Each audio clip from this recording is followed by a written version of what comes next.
Halo semuanya, perkenalkan aku Asa dari kelas 11 Perhotelan 1. Di sini aku mau bikin video tentang teks ceramah dari tugas mata pelajaran Bahasa Indonesia.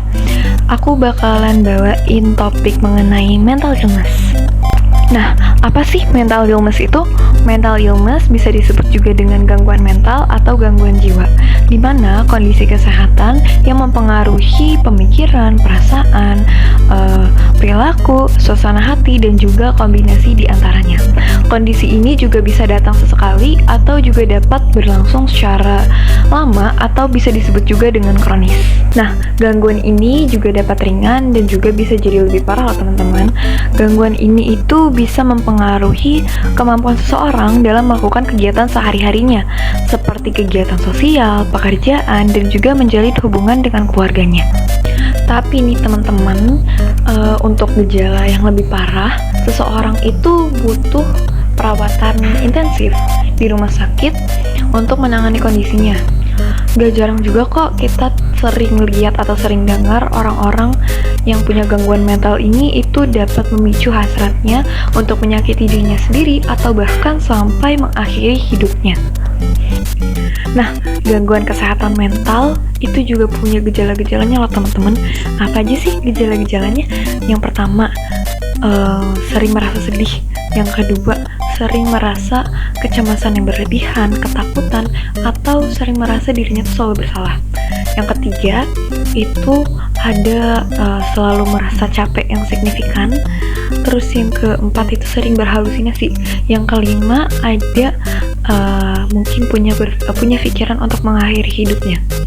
Itu adalah gejala-gejalanya, dan masih banyak lagi gejala-gejalanya yang bisa kalian cari di internet. Gangguan kesehatan mental juga dapat disembuhkan dari rumah lah teman-teman, tapi sebagian besar dari kasus mental illness tidak dapat terbaik tanpa adanya bantuan profesional. Meski demikian, ada beberapa cara yang bisa kalian lakuin untuk membantu proses pengobatan dari pemulihan gangguan mental. Nah, terus apa aja sih cara untuk membantu proses penyembuhan dari gangguan mental illness? Yang pertama itu ada selalu berpikir positif. Terus juga yang kedua, kalian harus praktikkan gaya hidup sehat seperti mengatur pola makan kalian lagi, mengatur pola tidur, dan mengatur pola gaya hidup kalian. Terus juga bisa belajar bersikap positif. Terus coba untuk berpartisipasi dalam kegiatan sosial dan berkomunikasi dengan orang lain, entah itu keluarga, sahabat, atau rekan-rekan lainnya. Kalian mau tahu lebih lanjut lagi? Yuk kita selemin lagi. Tapi teman-teman, mental illness itu tetap bisa dikenalin kok, tanda-tandanya diobati dan dikendalikan dengan perpaduan psikoterapi dan obat-obatan dari dokter. Sebenarnya jenis-jenis mental illness itu ada lebih dari 200 jenis mental illness yang bisa dialami seseorang. Tapi yang kita bahas di sini 6 aja ya. Jenis yang pertama itu ada gangguan kecemasan. Di gangguan kecemasan ini adalah salah satu dari jenis mental illness yang umumnya terjadi. Gangguan ini bisa membuat penderitanya merasa takut, cemas berlebihan, atau terancam saat berhadapan dengan objek atau situasi tertentu. Nah, yang kedua ada depresi. Depresi juga merupakan jenis mental illness yang sering terjadi. Depresi ini diklasifikasikan sebagai gangguan mood yang dapat menyebabkan gejala seperti perasaan sedih yang berlarut-larut, putus asa, bahkan keinginan bunuh diri. Gejala-gejala tersebut dianggap depresi jika menetap selama lebih dari 2 minggu. Yang ketiga ada ADHD atau Attention Deficit Hyperactive Disorder, adalah jenis mental illness yang paling banyak terjadi pada anak-anak dan bisa berlanjut hingga mereka dewasa.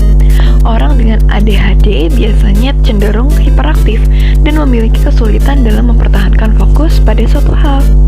Yang keempat itu ada gangguan makan. Di gangguan makan ini itu jenis mental illness yang berhubungan dengan konsumsi makanan. Penderitanya ini bisa mengkonsumsi terlalu sedikit atau justru terlalu banyak makanan. Tapi umumnya gangguan ini pun berkaitan dengan kecemasan penderitaannya terkait berat badan dan bentuk tubuh yang dimilikinya. Yang kelima ada gangguan stres pasca trauma.